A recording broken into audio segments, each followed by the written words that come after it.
Jakobi Meyers is an interesting prospect there.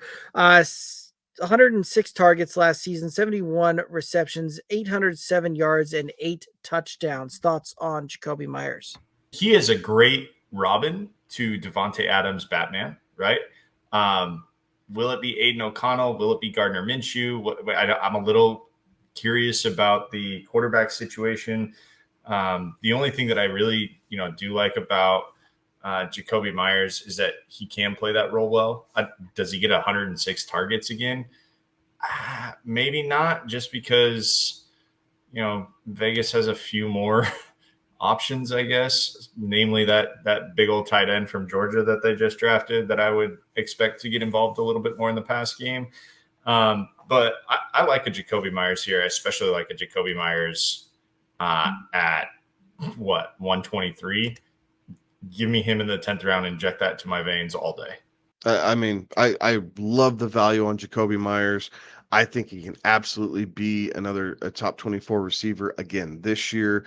The Raiders defense is not that improved to where they're not going to have to throw the ball. And Minshew can feature receivers. Like, he does like to step back. He can sling the ball. Yes, he's going to have his fair share of turnovers, but I think Minshew is going to win that job. And I do think he's going to be able to, um, bounce around and feed Adams and feed Myers and get Bowers his as a rookie and sprinkle in, some Zeus White there at the running back position. Because again, Zeus White's not going to catch a whole lot of balls out of the backfield, but he's going to help keep defenses honest because he was just explosive enough running the football. And if he can keep that going, it does create a bit of a problem because Myers is showing why the Patriots should have paid him. I'm with you, Alex. Smash yes right there in the 10th and be elated about that pick.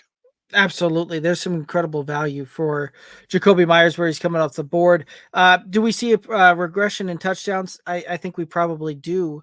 But again, like we're talking about maybe going from 8 to 6. I think that we ultimately see him potentially getting 6, 7, maybe even 8 targets a game when this thing's all said and done, and being able to put up some good yardage, some good receptions. And I think that we'll see it's tough to see a guy that's typically that's being drafted outside of wide receiver 50. This is a guy that could finish inside wide receiver 24. So I think there's tremendous value here, and it's smash yes, move on for me.